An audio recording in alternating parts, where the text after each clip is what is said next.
Early Breakfast with Rosie Wright on Times Radio with MHR, the HR, payroll and finance software empowering your team. Find out more at mhrglobal.com. The Times and The Guardian this morning have photographs of civilians standing inside Zednaya prison, known locally in Damascus as the human slaughterhouse.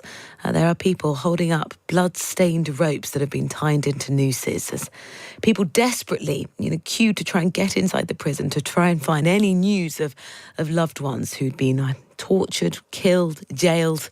We'll get an update from the Times Middle East correspondent in about 15 minutes' time. The Daily Mail says Syria chaos is a chronic threat to our security. That's a warning from an ex-MI6 boss. The Daily Telegraph says asylum cases on hold, as we've been discussing, amid the terror fear. Here to go through the papers with me, Andrew Eborn, the Barrister broadcaster. Andrew, good morning. Good morning, Rosie. Always a pleasure to join you. The Times talks about David Lammy's speech yesterday inside the pages, and it says, and they quote this phrase that he used, the rat of Damascus who fled with his tail between his legs. And it's quite an extraordinary time that we are here in this moment with the comments that David Lammy made yesterday. I mean, sort of even a week ago, that wasn't really fathomable. No, you're absolutely right. I mean, the extraordinary scenes that we're seeing and also the revelations that are coming about the absolutely horrendous conditions, what's been going on all of this time. More and more is going to come out. As he also talked about from the rat of Damascus with his tail between his legs, he warned that the tyrant's downfall posed a moment of danger for the Middle East. All these sort of things are going to unpack over the next coming days. But basically, it's a fast-moving development. It's been a humiliation, he says, for Russia and Iran, which has propped up the fallen dictator for more than a decade. He also says that the so-called axis of resistance of Iran is crumbling before our eyes. Yeah, and some of the other repercussions, we're going to get into this a bit later, but the Times is talking about the uncertainty now over the future of dozens of British jihadists who we know were sort of held in camps and prisons in Syria. There's about 70 women and children being held in Kurdish-controlled areas in northeastern Syria. I mean, we don't know, Andrew, what's going to happen here. No, you're absolutely right, Rosie. And there's a lot of uncertainty about this. Although hundreds of political prisoners have been freed from the prisons in the west of the country, including women and young children, no British fighters are thought to be among them.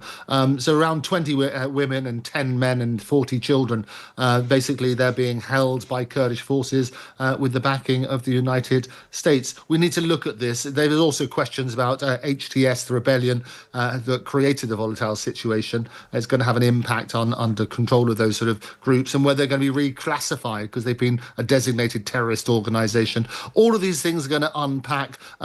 People are saying they're looking at the situation to see what's going to happen on that sort of basis. But taking stock is what the government have said. Of course, David Lammy's saying, this is exactly like President Biden said the day before. This is a moment of sort of hope, but there are clearly risks ahead. So we'll get into what those are after 5:30. Let's look at some sort of news at home. Front page of the Daily Telegraph, Andrew, says criminals are being allowed to work from home to complete their community sentences. Is that a good idea? Well, it's slightly misleading. And basically the idea of any sentences, there's three things. One is to punish the offender. The other is to rehabilitate into the community. And the third is a warning for others. What this basically is they're people being given community services rather than doing community service in the community, are actually doing online courses. And basically there's been about 540,000 hours of online courses. And people might recollect, if people have had speeding tickets or whatever, they might go on a speed awareness course. We need to look at what those courses are actually doing. If they're to rehabilitate the person, then obviously it's not the punishment side of it, but the rehabilitation. But clearly it's not going to sit well. We've got prisons being overcrowded. There's a question about who are the prisoners now, people being put away for hate speeches and so on and so forth, as opposed to other crimes or real crimes such as thefts and various other things. But certainly it's an alarming statistic. Yeah, well, And it's just, the Justice Secretary a little bit later on this week is going to publish exactly a longer-term strategy for prisons that I think particularly the prisons are desperate for. And we've just been talking about, the Treasury talking to departments about, do not spend a penny on anything that isn't a government priority. And you think surely prison space and working out what's happening with sentencing needs to be in that list. But of course, that comes alongside policing and the NHS as well, as we've already been talking about.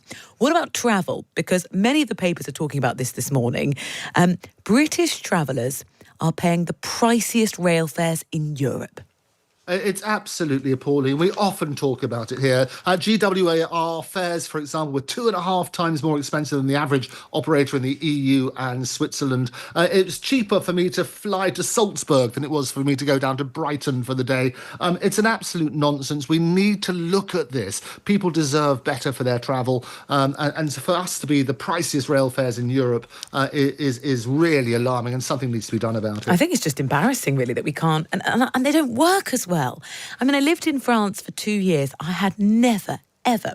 I had problems with the trains because people went on strike a lot, but largely the trains were reliable. They turned up on time. They were clean. Yeah. There wasn't kind of loads of problems of drunken behaviour as we were talking about last week. Andrew, I want to ask you with your sort of legal hat on here, if that's okay. I don't quite understand this story. A piece in the Times that says civil servants could sue over Christmas party snubs.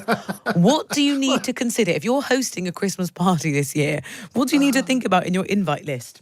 Well, there's all these Christmas parties cause all sorts of problems, don't they, with drunken behaviour and people making all sorts of comments and so on and so forth. This is about discrimination and whether people are excluded from a list because of certain characteristics such as gender, age, religion or ethnicity could constitute discrimination. And as a result, there could be a legal claim brought against them for that discrimination. So that's what it is. But also, there are people. Christmas is great for a lot of people, but there are a lot of people sitting at home, and this whole sort of sense of forced fun and seeing others enjoying themselves can be quite lonely for people. And basically, somebody who was deliberately left out after telling her bosses she was expecting was awarded £20,000 earlier this year. And another person, a new mother who was not invited to a last-minute Christmas drinks because she was on maternity leave, got paid out £9,000 in 2021. So people have got to be very careful who they invite or miss off the Christmas invitation list. It sounds like you've got to invite everybody. Well, you can't just invite your friends. It sounds expensive. Well, it's really employment. I mean, you could invite me to your private Christmas party. That's fine. It's when you're an employer and you fail to invite all of your employees, that's when the issue will arise. So be very careful what you do. But Christmas parties have caused all sorts of problems, all sorts of things on that sort of basis. And the firm have found that 10 employment tribunal cases so far in 2024 had cited Christmas parties. And this is down from a high of 22 cases in 2021, and it's expected to rise as new laws are basically making employers liable if their employees are harassed by third parties in the course of employment. All sorts of things are going to come out. You must have seen things at some Christmas parties, Andrew. I have seen so many things at Christmas parties, most of which I think behaviour is great. I think it's good that people let their hair down. It's really good for the workforce to see each other outside of work, because you make people more effective. But there are risks involved whenever alcohol and people letting their hair down is there. But make sure that your list includes everybody who's supposed to be there. That obviously makes sense. I've been at some work Christmas parties. I think newsrooms maybe have a particular breed of individual, I don't know, that are completely wild. And I'm so boring, and I leave and go home early, and you can always say, got to get up at 3 I've been tomorrow. at some of those parties with you, Rosie, and some of the people are glorious. I think that's very good. Others, I think, will sort of, if they have a little bit too much to drink, their inhibitions all disappear, and that's not such a good idea. Definitely not. Fight, fight, fight. It's the fragrance launched by Donald Trump. Do we know what it smells like? Well, the smell of victory. I just got this glorious picture of Jill Biden having a good-humoured conversation in Notre Dame, the wonderful reopening of Notre Dame we've managed to do, in spite of the fact you can't open Hammersmith Bridge after the same period of time. But the idea is this. Trump is a master at using situations. You might remember his mugshot when he was arrested. That was put literally on mugs and various other T-shirts and so on and so forth. He made millions as a result of it. This is the latest in a range of this. It's for $199, you can get this glorious blend. They call it a delicate floral notes and a burst of citrus for an elegant finish. It's aimed at the women who fight to win with strength and grace. He's also done a men's cologne, deliver rich, robust notes that leave a lasting impression for men who fight to win and never surrender. Well, there you go, Rosie. Act surprised if you get one of those in your stocking. It sounds, Andrew, as though you wouldn't mind spraying yourself in fight, fight, fight. Well, I think it's glorious. And I love all of this. And it's whilst Trump's done it, there's many brands, and I mentioned this in my book of failure that I do. Harley Davidson did one a long time ago, I guess for people who wanted to smell like bikers, hot and sweaty from getting their kicks on Route 66. But Trump is a master at getting merchandise out there. He is making millions as a result of it. I think a lot of people will look at this and think, well, it could be an amusing stocking filler. But an it's not cheap. expensive joke. Though. It is $199. Yes. Well, Andrew, it sounds like if anyone would like to give Andrew a present this Christmas, we know what to get. Andrew, thank you so much. Andrew Eborn. Always a joy, Rosie. Thanks a lot. The barrister, broadcaster, president of Octopus TV, going through the papers with me. The fragrance was launched by Trump on his Truth Social site on Friday. Described it as your rallying cry in a bottle. I will not be wearing it.